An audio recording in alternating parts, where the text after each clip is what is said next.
Municipal ఎన్నికల ఫలితాలు ఇప్పటివరకు వస్తున్నవి చూసినట్లయితే కాంగ్రెస్ పార్టీ లీడ్ కొనసాగుతుంది. గాంధీ భవన్లో ఆ వాతావరణం స్పష్టంగా కనిపిస్తుంది. 11వ తేదీ నాడు జరిగిన ఎన్నికల నేపథ్యంలో ఈరోజు కౌంటింగ్ అవుతుంది. ఉదయమే స్టార్ట్ చేసినప్పుడు పోస్టల్ బ్యాలెట్లో కాంగ్రెస్ పార్టీ ముందంజలో ఉంది.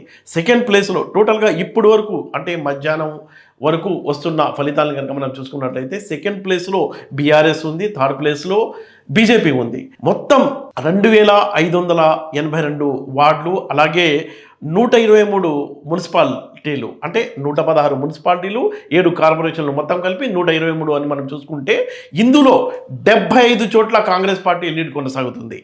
33 చోట్ల అంటే 33 మున్సిపాలిటీల్లో బీఆర్ఎస్ లీడ్ ఉంటే కేవలం 5 చోట్ల మాత్రమే భారతీయ జనతా పార్టీ లీడ్లో మనకు కనిపిస్తుంది. టోటల్గా 2582 వార్డులలో మనం ఇప్పటి వరకు వస్తున్న ఫలితాలని బట్టి కనుక మనం చూసుకున్నట్లయితే 1270 కౌన్సిలర్లలో కాంగ్రెస్ పార్టీకి లీడ్ కనిపిస్తుంది.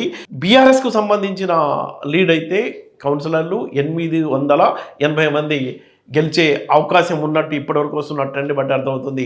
భారతీయ జనతా పార్టీకి సంబంధించిన కౌన్సిలర్లు 430 చోట్ల లీడ్లో ఉన్నారు.